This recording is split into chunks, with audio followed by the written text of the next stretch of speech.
thank you guys for coming. Wasn't sure how many we'd have during the holiday seasons, but we still have a good turnout. So I guess everyone's as obsessed with crypto and Bitcoin as I am. I'd like to thank Bobbin for starting the Bitcoin Chiang Mai Facebook group. If not for him, none of us would be here. I mean, we'd be in Chiang Mai, but we wouldn't be here tonight.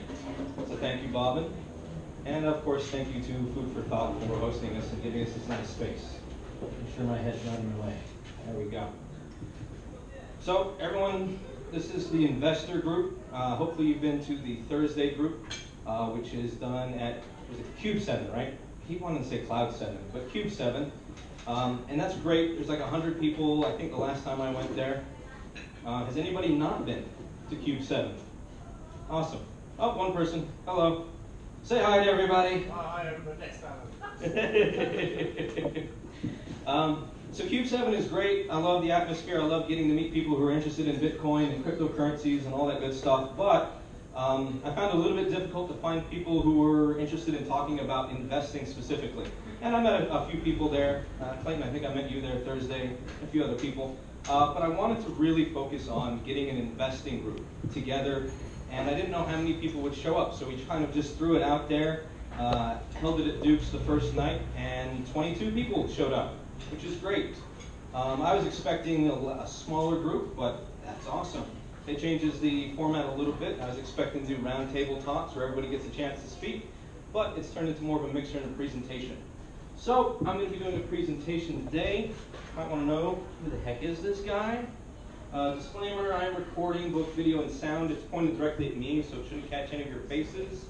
But if you have any problem with that, then just save your questions for after, and I'll turn the recording off. Alrighty? My name's Buddy. In the U.S. I go by Budweiser, but nobody really gets the brand reference with that. And that is my name. It's a family name, given name. So who am I? I've been an entrepreneur for about 10 years. Most of those were not successful businesses. I can tell you about a horrible, horrible successful business that drained 2 years of my life for mediocre success. I'd rather they just crash and burn after that. I've been a real estate investor for about 5 years, and I started by going to real estate investor association groups, kind of like meetups, but there's an entire association in the U.S. You can go to your local chapter or whatever you want to call it, and mostly meet other investors like yourselves and share the information, especially the local information, because doing real estate in California is different than Nevada, it's different than Florida, both the legalities and the technicals of how to make the money. Before that, I was in professional gaming, trying to make a stab at that. I did okay, I won a few trips and stuff like that, and game designer as well. I've lived in Vietnam and worked for a studio out there, as well as San Francisco. Basically, big rundown, I know a lot about strategy. I'm not a technical trader, I'm not a day trader or a swing trader. I'm more of a long-term investor looking for the good deals, the undiscovered coins, undervalued coins today, ICOs, that sort of things, and creating strategies around acquiring those as safely as possible while getting the biggest yields possible. And I kind of come up with this talk thinking about the questions and conversations I've been having with people and just sort of where I was 10 years ago when I started going to the RIAs and noticing some of the similar things from people who are not just new to cryptocurrency, but new to investing. And I refer to it as the shiny object syndrome. And the idea is that when you're new and you're starting out, you hear of a good idea like day trading, and then you're like, okay, awesome, you see a presentation or a video or something, and you think, I'm going to do that, and you run over and you go do that. And it might not be a good fit for you. And then you find out about algorithmic trading. You're like, oh my gosh, that's awesome, I'm going to go do that. Or I'm going to go flip houses, or I'm going to go do rentals, or I'm going to go do commercial real estate. It's all the same thing. It's figuring out what's right for you, and it's kind of a natural process, but it also represents not taking the time to sit down and figure out your goals. And understanding that you got to treat it seriously, not just like a hobby, but more like a business, and do the research if you want to be in this long term and if you want to make lots of money. So today I want to talk about process. In fact, if you ever talk to me, you'll probably hear that word often over and over again. And part of the process is going through this, doing your research, both on the individual coins that you might be investing in, but also the market in general. What's going to happen with regulation? What's going to happen with hedge funds? When are those things coming?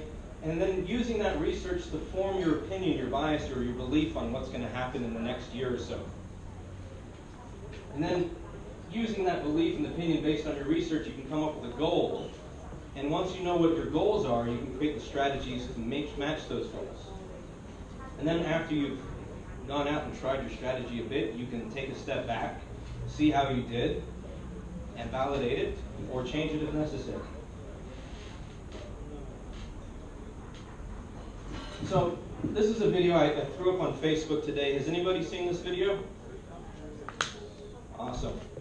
I really like this video. I saw it maybe a month or 2 months ago, and it really changed my perspective on what's going to happen in 2018 as far as cryptocurrency is concerned. So a little bit more about me, just because that's the perspective that I have. I was divesting into Bitcoin, which means that I had some properties that were spitting out cash flow every month, and I didn't necessarily want to put all of that back into real estate. And I had already had enough metals. I wasn't in an entrepreneurial move besides real estate, so I needed some place to put part of my money each month to some place that could either grow or at least be safe. And so I got into Bitcoin. And I knew about Bitcoin years before, back when Bitcoin was still $1. And that's one of the big regrets, is not buying it back then, just like we all have. But I started putting 10% away every month from my real estate, divesting it into Bitcoin. And then about a year ago, or wherever the date may be, it shot up from 1,000 to 1,800. Anybody remember that date? Doesn't matter. And so I sold everything, which completely destroyed my own strategy. My goal, the entire time leading up to that, the entire time I was thinking, if it ever shot up in value, I'm going to sell half, and if it dips back down again, I'll buy back in and hopefully double my coins, or acquire 25% more coins, or whatever the case may be. But it shot up so fast on that day, I just thought for sure, I convinced myself it was going to crash back down to 1,200, and that's what I was going to rebuy, and I'm going to sell everything and just double all my coins. I thought that was going to be the strategy. For those of you who remember, it dipped to 16 and then shot right up to 3,000. Completely priced me out of the market. My dollar cost average was shot if I was to buy back in. But that wasn't too terrible. You double your money in less than a year doing no work. That's like every investor's dream usually. And then I took some money out of that, not all of it, and I put it into Ethereum. And at this time, I still hadn't understood what Ethereum is. I knew it was another cryptocurrency, but it wasn't a currency. I didn't understand dApps or smart contracts, but it was $8, and I had just made a whole bunch of money on Bitcoin. So I decided to invest in some of that. And a couple weeks later, it went from $8 to $80. And again, I sold it all. And if you know what Ethereum is trading at now, you think, man, I just missed out again. But hey, 10 times your money on an investment. Most investors would be super happy about that. But I didn't know. I didn't know what was going on back then. And to be honest, I wasn't doing any research back then. I didn't care. I was a real estate guy. This was just side money. This was play money. This was money to set aside each month and then see what happens. And so then I went to Bitfinex and I started buying up, this is completely ridiculous, every coin that was under $2. That was it. There's no strategy, no real thought process behind this. If it was under $2, I bought it. And Omisgo went from $2 to $8, so I quadrupled my money on that. And that's when I thought, holy crap, what the heck is going on? I've made so much money over here doing so little work compared to real estate. And my real estate's still going great, but I did so little, like something must be happening. Because Bitcoin shot up to 1,800 and then kept going. Ethereum shot up to $80 and kept going. And then Omisgo shot up to $8 and just kept going. And I thought, I should probably take a minute to actually see what's going on. So I watched this video and lots of others, and it finally clicked. I got it. I got like, this is a huge, massive event that we're about to witness. Call it a bubble if you will, but I think we're at the very beginning of that. And it mostly started when I could finally figure out what Ethereum and smart contracts mean. Like, what does it actually do? And I compared it to real estate. And I compared it to title conveyance. If anybody's in real estate, you know what a big pain that is. You buy a piece of property, and then you send it to a title company, and they have to do a whole bunch of background to break title insurance, and then it goes to the government, and they process the title, and you get title shipped to the land, and they get your money. This process can take 2 weeks, 3 weeks, 4 weeks, depends how messy it is. We're talking about 200 years of a public ledger. 200 years for people to make typos when they copy these super long, convoluted addresses that are not like your street addresses, that define the borders of your property. 200 years for a property to be divided and then recombined between heirs or sellers or multiple owners. And I realized that blockchain, Ethereum, smart contracts could replace all of that. If that's all Ethereum did, was to replace all of the title conveyance for houses, land, cars, boats, and planes, that alone would be a multi-billion-dollar industry. Governments are looking for ways to reduce costs while maintaining the fees. And the internet, you say, well, didn't the internet do that? Didn't the internet change all of that? How is blockchain different? And it's very different because the internet never changed the legacy system. The internet never changed what they were actually doing, how they're recording the information, who they're giving to. It only changed your interface. It allowed you to fill out the forms online and maybe access it faster in a database, but those physical copies are mostly still there, and the process is largely unchanged. But when you look at blockchains, Ethereum, smart contracts, working inside of a trustless environment with cryptography so that you really own it and can prove that you own it, and then transfer to somebody else, and they now have full ownership of whatever that is, that's massive. And that's just title conveyance, right? That's what my mind as a real estate investor could understand. But extrapolate that out. You go from title conveyance of houses and cars and boats, and then you move on to more intangible things, stocks, bonds, etc.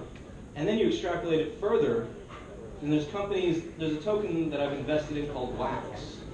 And they're one of the tokens, there's like 4 companies, Wax, NGDM token, and one other one. And their focus is on digital assets, the most intangible of intangibles, right?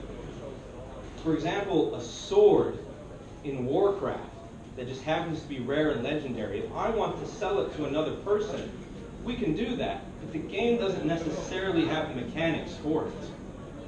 So I either have to trust sending my money to him and hope he gives me that sword, and he has to hope that if he gives me the money, I'm going to give him the sword, or vice versa, right? So what happens if those 2 parties don't trust each other? Doesn't happen. Or they look for an outside party, aka escrow service. So now we have to trust a third person. I give my sword or money to him, then he gives me the sword or money, and then he releases the third element to that. Okay? But what if we don't trust him either? What if that guy and that guy are colluding together, and I'm never going to get my money at all, and they just keep doing this to hundreds of thousands of people?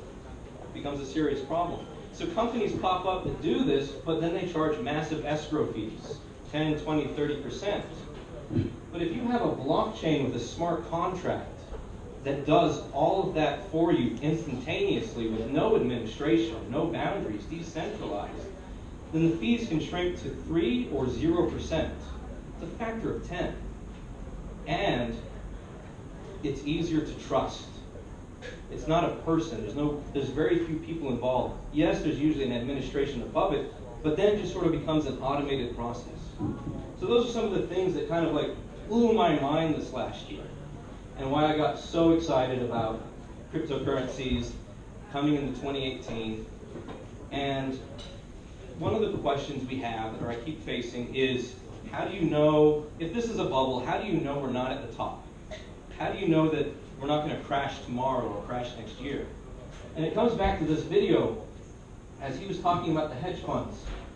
And I'm not sure if it was in this video or another, but they talked about 100 hedge funds have been created in 2017 that are going to be focused on cryptocurrency alone.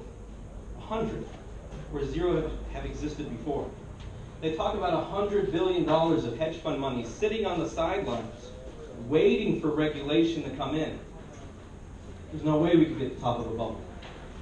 SEC regulation is supposed to, it can be pushed back, but it's supposed to come down in January 2018. When that occurs, hedge funds can now pour their money into it. That's all they're waiting for. They want to know what's the security, what's the tax implications, and they're ready to pounce. Otherwise, as fiduciary responsibility, they cannot manage somebody else's money into cryptocurrency because it's unregulated. What are the tax implications? They can't do it. They can't touch it.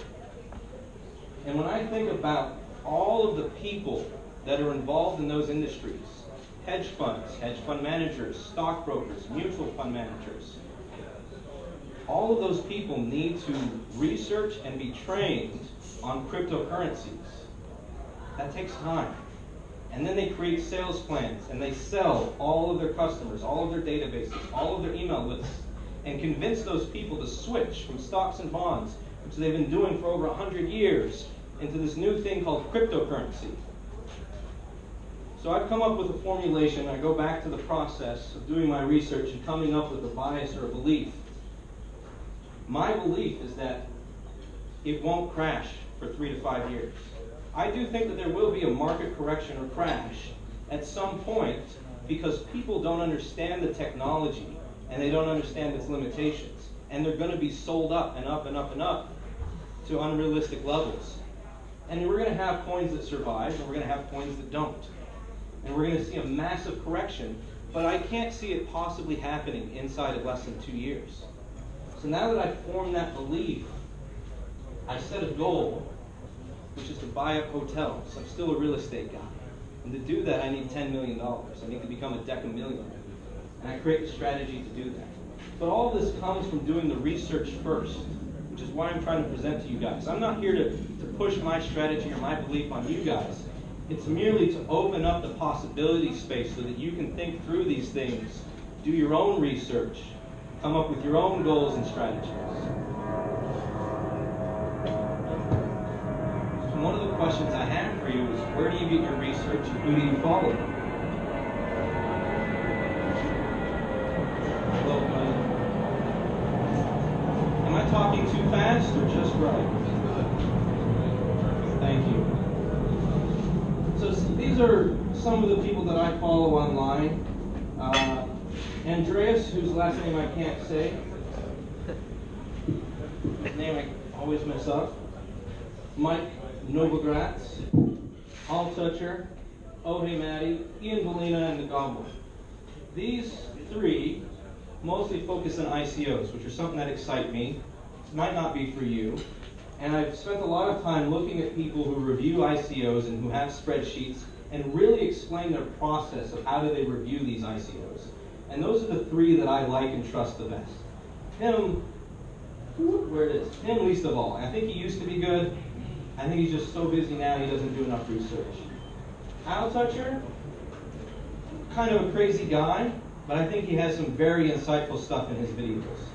So if you're looking for people to go online and find out more information, I would start with some of these. And if you find something else, please share it to me. That is what I formed this group to be. It's not about me passing on or forcing information down your throats, but rather for us to exchange information. These are the people I follow. I'd like to know who you guys follow. I'd love to see that posted in the Facebook group so that I can gain the information as well. Because in my opinion, we've got 3 to 5 years to just hammer out massive profits. So I want to learn as much as possible. And I do that by interacting with you guys. So I wanted to talk about my current portfolio. Not that you should copy me, and that this isn't even my intended portfolio. But right now I have about 40% in what I call established coins. These are coins that exist and do a pretty good job of what they're supposed to do. Monero, Bitcoin, Dash, etc. QuantStamp. Things that I think that have a big future but are already in play. I have about 40% in up-and-coming coins. These coins are on the market, but they're not well established. They've still got a few kinks in the road, and maybe they're not even listed on a major exchange. For example, I found one recently called Aion, A-I-O-N. And I was just browsing through the charts. I was just going through market cap, looking at the graphs, and seeing what didn't spike in November and December, because we've seen a massive run-up across the board. And I found 3 coins, and 2 of them I don't remember because they were just currencies worse than Dash and Monero. So they won't touch my radar, I don't care about them. But then I found this Ion coin that deals with the interoperability between blockchains so that you can exchange the information from Ethereum to say EOS or to another coin, say NEO. It's going to be something big if it works really well in the future. It could be really big and really important. But it didn't see a spike. There was no spike. It spiked in June of all times, and it didn't have a spike this last month, and I couldn't figure out why. And so I started researching the 3 T's. The team, the technology, and the tokenomics. Those are the 3 most important things for me that I go look at. And the team was awesome. I couldn't find anything wrong with the team. The technology is obviously very impactful. I couldn't find anything really wrong with it, other than it just doesn't work yet, but that's half the coins out there. And then the tokenomics, nothing was a red flag. It was all fine. And I finally just clicked on markets inside CoinMarketCap, and then I figured out what I thought was the problem. It was only listed on EtherDelta. All of the other coins in the top 200 were listed on major exchanges like Bittrex, Binance, Polyonyx, and some of the other ones. Whereas you sort of have some of these fringe exchanges like HitBTC, EtherDelta, and Cryptopia that are kind of more like the Craigslist of coin exchanges. They're rudimentary, the UI isn't that great, the liquidity is not that great, the process is slow. There's just a lot of things you can hate on about them, but one good thing there is that they list coins very early. That you don't have to pay fees to get your coin on there, I don't think. I've never done an ICO, I've never tried to get my coin on the exchange. But I thought maybe that's why it didn't spike. And so I started asking for more people who might invest in this coin, what they thought about it, if they saw any red flags. Because at this point, I've come up with several reasons to buy, but I haven't found a reason not to buy. And that's part of my process. When I'm looking for undiscovered coins, I'm first thinking, is there a reason to buy this? And if I can't find any, I move on because there's 6,000 other coins to deal with. But once I figured that out, then I switch gears inside my head and I start thinking, what's wrong? Where's the red flag? There's got to be some reason not to buy. And if I can't come up with any, then I start thinking about my allocation. How much do I want to put into this? How big do I think it will spike in the future? And when, if so, when? And so I started putting money into Ion when it was at 275. I watched it fluctuate from 3 to 250 and back and forth. And I started buying in every little dip between those prices. And EtherDelta got hacked. So I don't know if you know this, but it was recent, and they've just now announced that it's not hacked, but I would still be careful out there. I did manage to get my tokens off, but I didn't get as much into Ion as I wanted to. But December 23rd, as I'm taking a trip up to the Mayside border to do the visa extension, right? Everything started crashing. Was anybody watching the market that day? Everything was red across the board. Bitcoin shot from 17, 18 down to 10 at the lowest point. Meanwhile, Aeon, that undiscovered coin, got listed on Binance the very same day, which is super weird, and shot from 275 to 375, completely validating what I was thinking and expecting the whole time, even while every other coin in my portfolio was crashing. So that's one of the things I look for. I think there's huge opportunities in that. If you're interested in helping doing the research, or if you find something like that, please tell me. I want to know. You can also see here, part of my portfolio is ICO tokens. And the only way I can value those is dollar cost average in, because those might take months to mature. Most of those are not listed on any exchanges yet. So it's hard to figure out what percentage of my portfolio that will end up looking like. But those are the ones where I'm looking for the home runs. Each part of this portfolio has a different purpose, right? My established coins are like a long-term plan. I can buy those and hold for a long time and not feel worried. I don't feel like I ever need to day trade those or sell and get out of them. In fact, I want to acquire more and more of those over time. My up-and-coming coins, I'm looking for a big spike, whatever that event may be, and you figure that out during the research. I'm not trying to force it on the coin or only look for one answer. When I do my research, I make a plan of action. Big spike, dump half. Big spike, sell 90%. Sell all of it, whatever the case may be. Or it could be the opposite. It could be big spike, sell just to cover, just 25%, whatever the minimum is that I need to get my principal back out, and then just hold it forever. I determine that at the end of my research, but before I buy. It's called knowing your exit strategy. It's a really big thing in real estate and entrepreneurship. Before I get in, I have a plan of action of how I'm going to execute when certain things occur. How long am I going to be in this point? Now, personally, my strategy is I want to acquire as many super impactful coins as I can for the next 2 or 3 years, because I just see everything shooting up in that time period. After the 2 years, I'm going to start taking my profits out, but until then, I'm rolling it as much as I can. But that's my overall strategy, right? I also have my plan of action for the individual coins. How much do I really want of this coin? How much do I want to carry long term, and how much do I want to carry short term? And the last thing that is part of my portfolio here is just a sliver, is mining and proof of stake. And the reason I talk about that, did I put it? It's farther back. But the reason I have that is there's not a lot of cash flow opportunities inside of cryptocurrency. In real estate, I buy properties, I hold them, I rent them to tenants, I get cash flow over time, I get appreciation if it goes up in value. But in stocks and cryptocurrencies, which are very similar, not the same but similar, you have to sell it usually to get your money back out of it. So this thing that you spent all of this time researching and acquiring, you end up having to give away in exchange for the cash.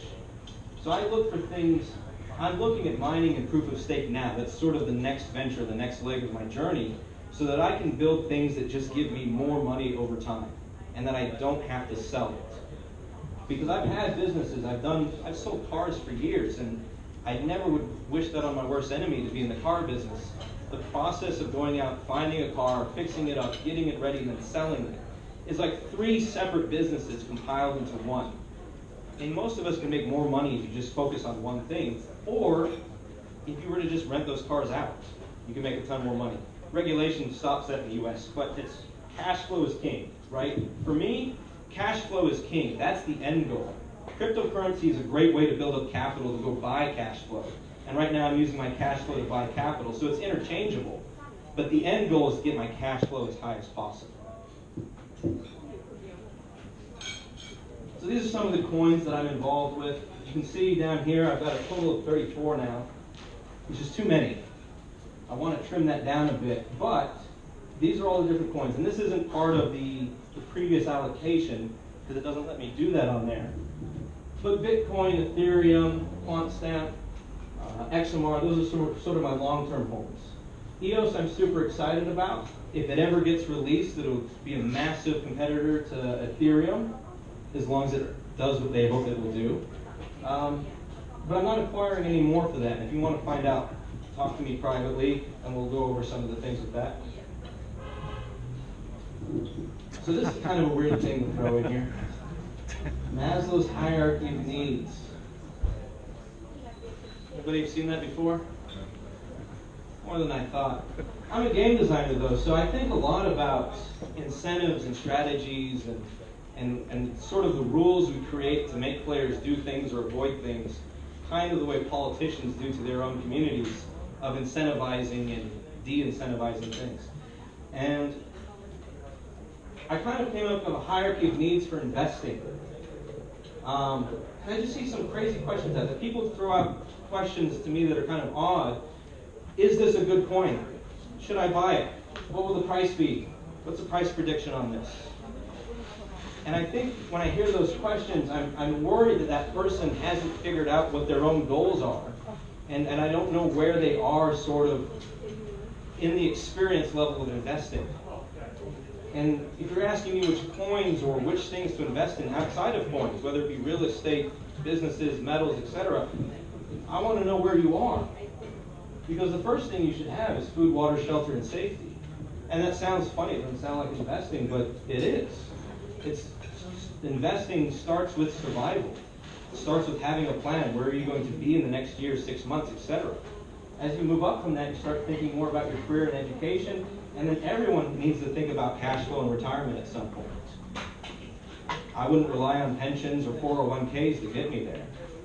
And I've gotten there early, or however you want to look at it. Some people think retirement comes at 65. But retirement is just when cash flow equals normal expenses. Your normal day-to-day expenses. If they're met through your investments, you're pretty much retired, whether they give you your AARP card or not. And retiring is actually super easy here in Chiang Mai. Not just for the retirement visas I'm talking about. I'm talking about investing in ways to get your cash flow to meet your needs is easier if you live someplace cheaper. Right? There's huge opportunities out there, and then eventually you start moving up to your comfort, your Learjets, your Lamborghinis, etc. But you should hopefully cover the other things first. Just some food for thought stuff. And I put this up here. Anybody know what a slush fund is? No one? So I looked it up, and it was a completely different definition than I'm used to. A slush fund is what you use to bribe politicians, according to dictionaries. But that's not what a slush fund is in my world. A slush fund is a small piece of your portfolio, usually less than 10%. 5 or less is normal. I've never heard of anything over 10%. Where you just experiment. You do crazy things like buy Bitcoin at $1. If I could go back in time, it would be to start my slush fund earlier. And I'm just up here sharing my advice to you guys, including my mistakes, so that you guys can hopefully learn from that and not make the same mistakes that I did. Hello. If I had a slush fund back then, and I was so focused on cash flow that I ended up not buying the Bitcoin,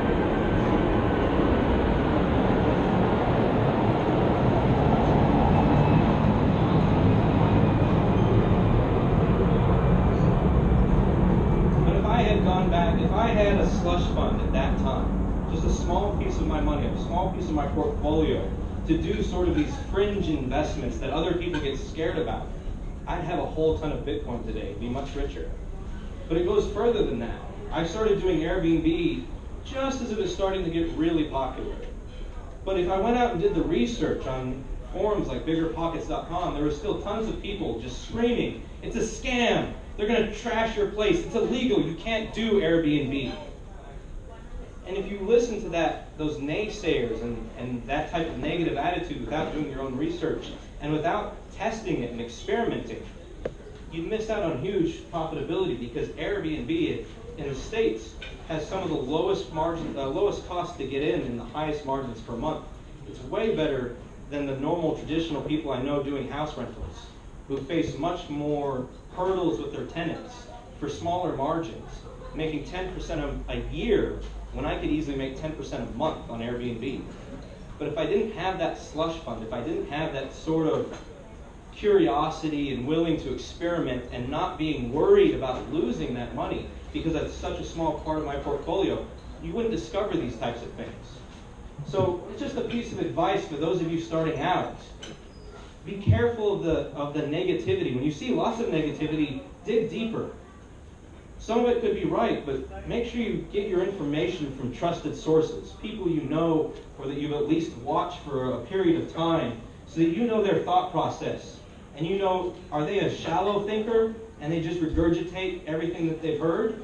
Or are they a deep thinker? Do they actually dive deep and done the research? And then it saves you time if you listen to that. By going out and doing Airbnb, I was able to accelerate my portfolio much faster.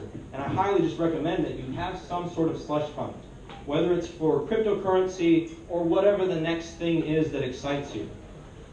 Take a small piece of your portfolio and dedicate it, and you don't have to spend it today. When I say part of your portfolio or part of your allocation, you set aside the money today.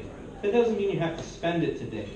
It sits there and it waits until you've done your research, and then it pounces when you see an opportune time.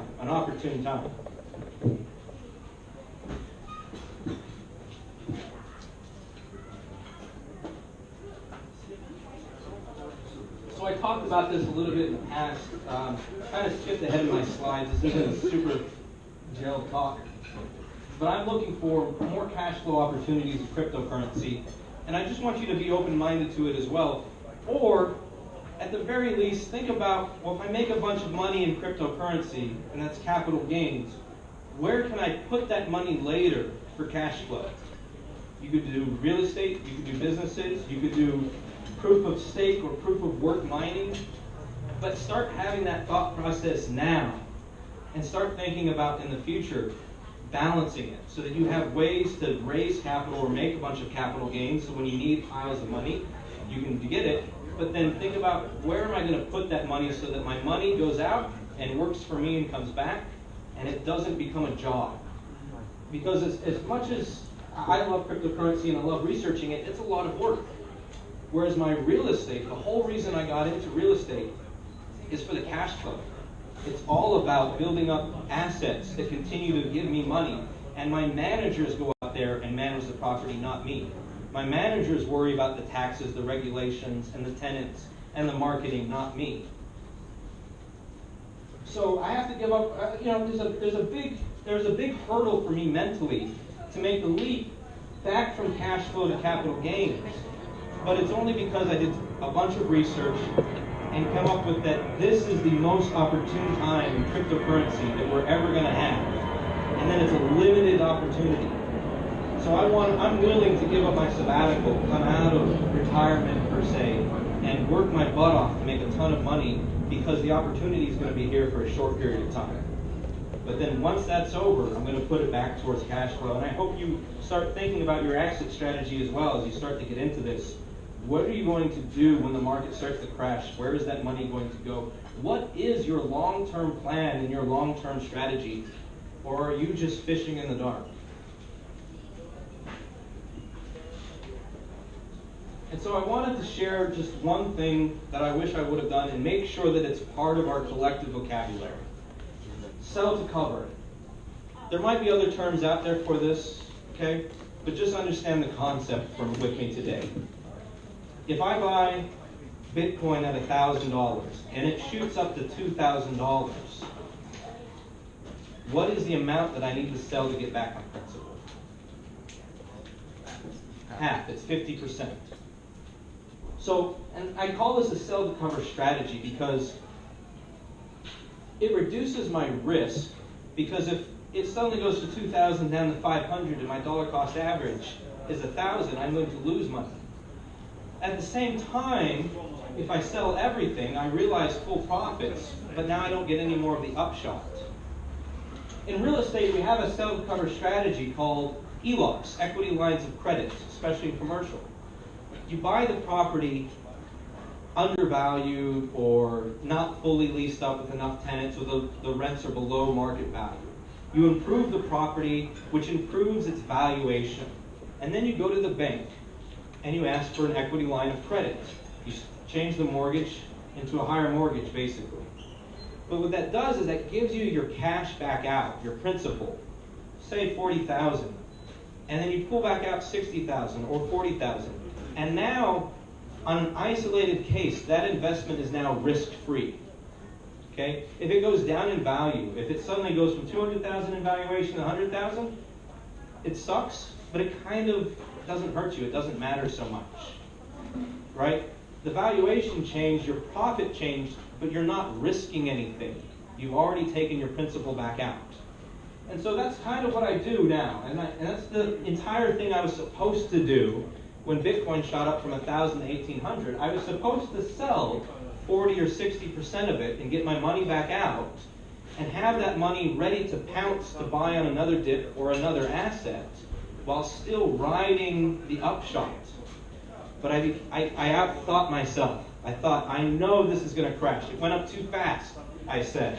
It's going to go to 1,200 and I'm going to rebuy, so I'm going to sell all of it so I can get more. If I had just stuck to my original plan of sell to cover, I'd own 10 times the amount of Bitcoin I do today, which matters a lot. So, part of this is taking the emotion out.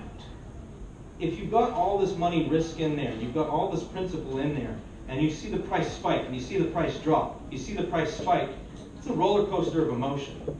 When I sell to cover, which is what I do on many of my coins now, the emotion goes down, and logic can come through. And I've already captured gains. I've already captured back my principal. Everything I hold in that coin is now just future value. It can go up and it can go down, but it allows me to carry and hold it for the long term because I don't really care anymore. I've got my principal back out. And this doesn't hurt you, especially, and some of you think, well, if I hold, won't I just make more longer? And that's true, but there's two questions. If it goes up, and when? When I sell the cover, I take that money, because again, my belief, my strategy is based on the idea that we're not going to see a market crash for at least 2 years, right? So when I sell the cover, I don't take that money out and put it back in my bank account. I take that money out, and it sits on the sideline, ready to jump in at the next coin that I think is going to spike, like Aeon. And as long as it spikes, and you say, well, comparing these two strategies, isn't it better to just hold long term? Whether the other coin goes up first or if it goes up more, then this becomes a better strategy. Food for thought. I'm not here to push this strategy on you. I'm trying to open up your ideas, open up the possibility space, try and give you ideas that you can go look for more things because they're out there. And to make sure that you guys talk to each other, not just what is the next coin, or what are you buying, or what's hot today, but what is your strategy? What is the methodology that you're using to accumulate more wealth, and how do you hedge both the losses while taking advantage of the gains? So that's just one of these terms that I wanted to throw out there. If you ever want to talk to me about it, just say sell the cover and I know exactly what you mean. I also did one other thing. I've shown this before. I still use it.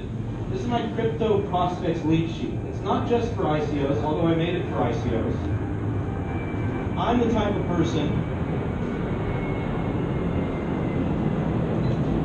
who always choose a different time. It doesn't have so many flights. So I'm the type of person that I rush through my research. I sometimes forget things and then I buy anyway because I'm buying off of cash flow. I don't have to work every month, so I don't have this attached to my cash. And that creates a bit of an emotional problem, right? I'm too gun trigger happy, whereas some people do research forever and forever and forever and never take action. So I created this sheet to slow me down, but it can also speed you up if you're in the opposite camp. This is the bare minimum of information that I should have before I think about buying. And at the end of this, over here is all the facts. These you can look up on CoinMarketCap, ICO Drops, and other similar sites, or in their white paper. Over here is more of your objective view, your opinion about the industry impact, your opinion about the team and the competition, and then you give it a score. And the idea is if you do your research properly on each individual coin, by the time you get to the end of this, you'll come up with a plan of action. That plan of action has many possibility spaces. It could be buy $5,000 worth. It could be don't buy anything, or don't buy anything until a news event happens. One of the things I share this for, so there's a coin out there called Power, P-O-W-R. I was doing the research for it on the ICO. I liked it, but I didn't think it was ever going to mature in 6 months. I thought that this type of technology that requires both government adoption and utility company adoption, I just thought there's no way this is going to occur in 6 months. No way. And so I did the research and I had my plan of action, which is pass.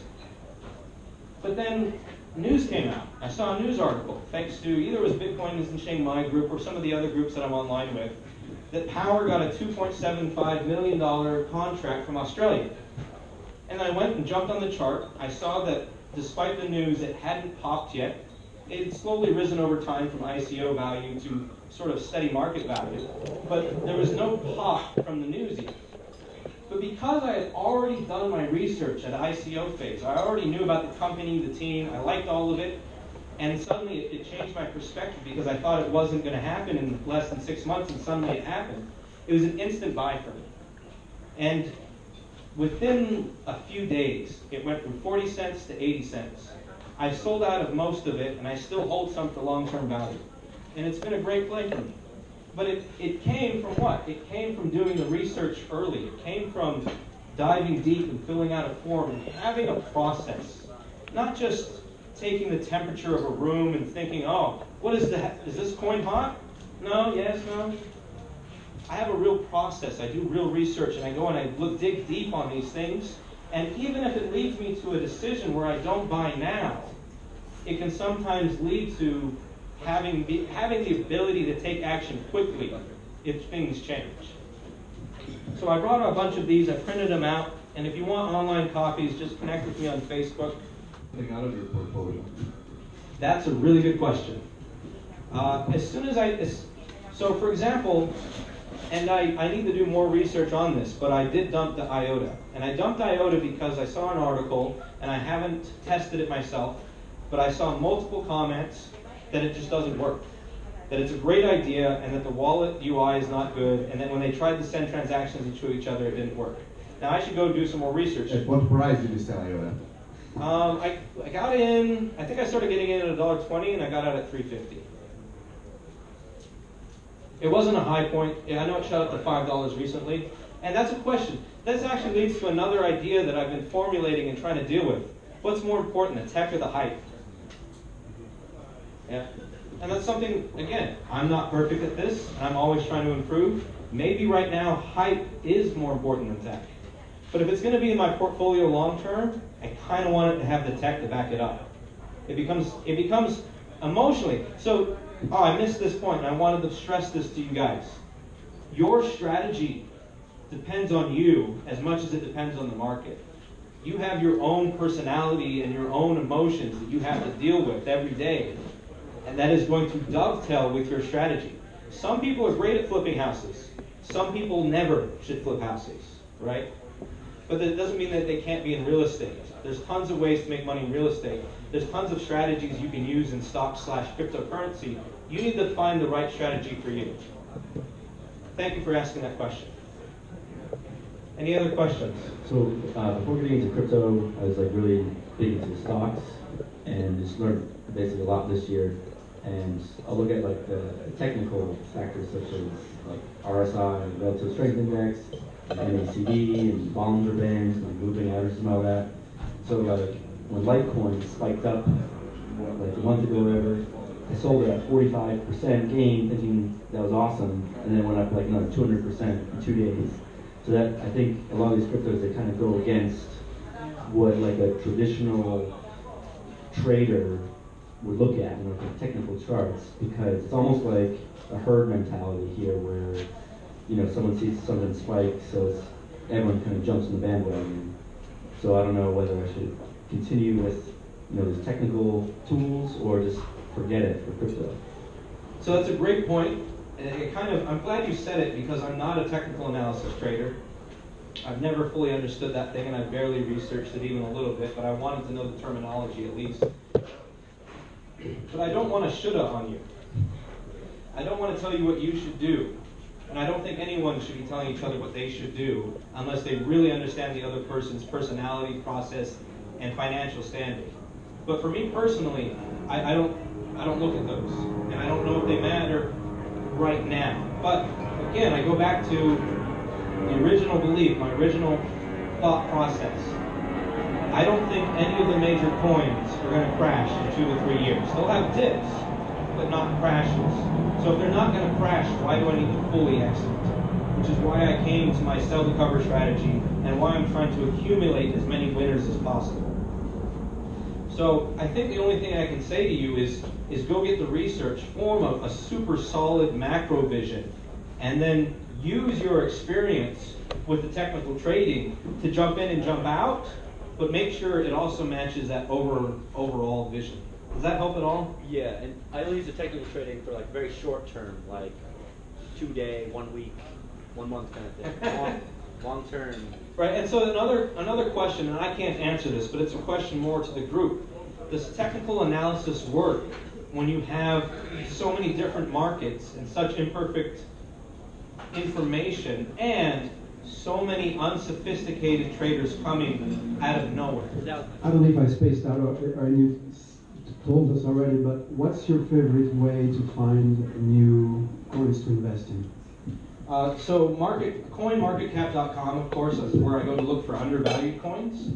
And one of my favorite coins I look at ICO levels, because I want to be as early out as possible, is ICOdrops.com. There's a lot of them out there. I have an entire spreadsheet that shares the list of sites. You can connect with me on Facebook to get a hold of that. But ICO Drops, CoinSchedule, ICORating.com, they all do similar things. But the way the information is presented on ICO Drops, it already includes like most of my sheet information, like the hard cap, etc. So it just speeds things up for me. Questions? You said you go to CoinMarketCap to find undervalued coins, but like for stocks, I know what like you can do like a fundamental analysis. You can look at their balance sheet and figure out how it's undervalued or not. But how do you determine if it's undervalued? That's a great question. And how do we even determine the actual value of a coin when they don't have necessarily companies or fundamentals behind them? They're not stocks and they don't pay dividends, etc. Is more of an even bigger question. But I go to CoinMarketCap.com specifically looking at the graphs, and I'm also looking at what markets they're now listed on. Because if they're not listed on the big markets, then that becomes a green flag. That doesn't mean I go out and buy it immediately. That means it passes sort of the first filter, and I now go look at it and do the research to see if it makes more of my filters. And if it filters all the way down, then I buy it. So now I'm looking at any coin in the top 300 on CoinMarketCap.com that's not listed on a major exchange such as Binance, Bitfinex, Poloniex, Kraken, etc. And as when it comes to valuing the coin, I focus on the 3 T's. I consider most of this, especially at the ICO level, I think of it more like a VC investment, a venture capitalist investing in a new startup than I do just like a coin, except it has the tokenomics at the end. So I'm looking at 3 T's. The team, the technology that they're going to create or have created, and what are their tokenomics? Because if I, the investor, and only have access, the investor, have access to 5%, and the team is holding back 30%, and then the company is holding back another 40%, right? All of this adds up to bad tokenomics, or if it has like inflation, if they're printing more coins over time. Those all start to be like little red ticks or little red flags that make me devalue my purchase of that. And eventually, my goal now is only to buy, hopefully, 2 to 5 max coins per month. I want to filter it down. I bought a whole bunch in this last month, which has worked great, it's fine, but I want to now focus on even tighter control and only get like the best 5 each month now. And none of these things are deal breakers by themselves. For example, if the team keeps 30% for themselves, that's pretty much industry standard in ICOs now. I don't like it. I think it's too much in its old style of thinking. It's like holding on to equity, which tokens aren't equity. Like they already own the company. Why do they need to hold back 30% of the tokens?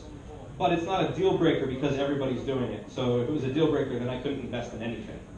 But I start adding up sort of the pros and cons, the green flags and the red flags. And if it doesn't, it's all comparison shopping, right? It's like, how do you know which car to buy?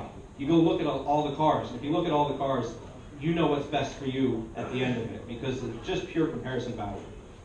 I'll get to you, but he had a question first. So do you ever invest in ICOs that are just like selling like the pre-sales and all this stuff? I don't understand the question. Sorry. Sometimes when a company is going to be issuing coins, but like it's At the very beginning, and so you can only buy it through their website, and they don't have yet a place to trade. I mean, is that That's most ICOs. ICOs are sort of before they're on the market. It's a made-up term, but like initial coin offering. So it's like the very first time people should be able to buy coins. Although their team and their investors, they have actual venture capitalists, a lot of them, who have bought even before the ICO. But yeah, you usually have to buy it. So those of you who haven't done ICOs, you usually have to buy it off of their website, fill out some sort of form. Some have KYC information asking what country you're a resident of. Some of them block China, Singapore, and US. Some don't. Some ask the question, you click a little checkbox, and then they never ask for verification. That's it. Yeah, we were talking about this earlier. I think it was you were saying that you wanted to invest in EOS because of Dan Larimer and what he did with Steven. So I just wanted to share the analysis. Cause I actually made a good go at Steven since I have a background in the content creation side. It's actually an easy business play for me. And the basic problem that I found is that Steven would never be sustainable because there's no incentive to put money into the system. There's only incentive to take money out.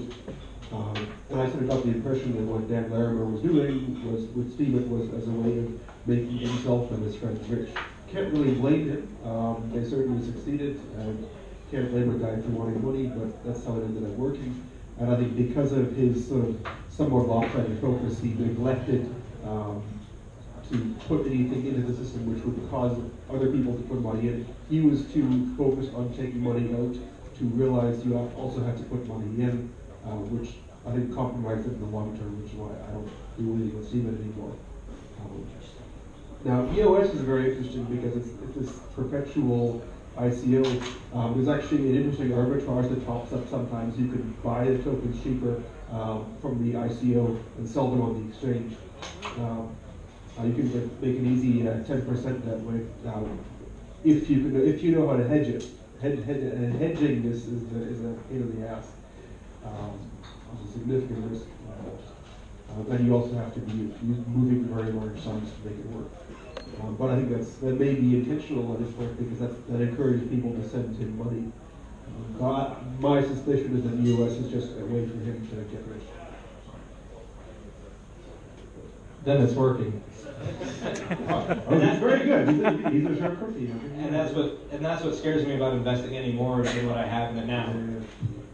Big promises, but if they're under deliver or never deliver, at what point do they raise so much money that they just don't even care anymore? About 3 months ago. Right. Right. All right. Any other questions or comments? About how much time do you spend researching each coin? Like if you go through the whole process, there's no major red flags to make you say no. So on an individual level, how much research will I do on a given coin before I invest? So I think of this in terms of filters. So let me explain a little bit more about my process. When it's an up-and-coming coin, my thought process is I'm looking for reasons to invest. And if I don't find something in the first hour, like several reasons, then I'm on to the next one. And sometimes much, much shorter than that. It depends how good or how bad the coin is. When I research ICOs, there's so many that I have to have a completely different mindset. I'm looking for reasons not to invest. And as soon as I find any big reason not to invest, I'm on to the next one. I'm done. But when it passes through that initial filter, and I'm kind of like, now I'm interested and I'm going to deep research it, I have to read the white paper. Some of them are 20 pages, some of them are 60 pages. I read every white paper on an ICO before I invest. Then I go out and I look at the Twitter feeds, the Facebooks, et cetera, et cetera, et cetera. As soon as I see enough red flags, I'm done, right? So in some cases that doesn't matter. Ideally though, to pass like sort of the first 2 levels of my research process, it's probably an hour to 2 hours per coin. And then I'll spend sort of a slower process of looking up news, throwing it out to friends or other investors to see what they know. And that can be a 2-day process. And then maybe I'll spend a few more, maybe hours or day, or maybe, give or take. It's all just variable, thinking about what my actual plan of action is going to be. And so because of that, because of the amount of research and the amount of ICOs that are out there now, I'm changing my lead time. I was used to look at things that were happening within next week. Now I'm starting to look at things that are happening next month. And so I might have to skip some ICOs in the in-between, but this gives me the proper amount of time to do the research so that I'm not running against the clock so bad. Thank you. Thank you so much for that question. Final questions, comments? Good night.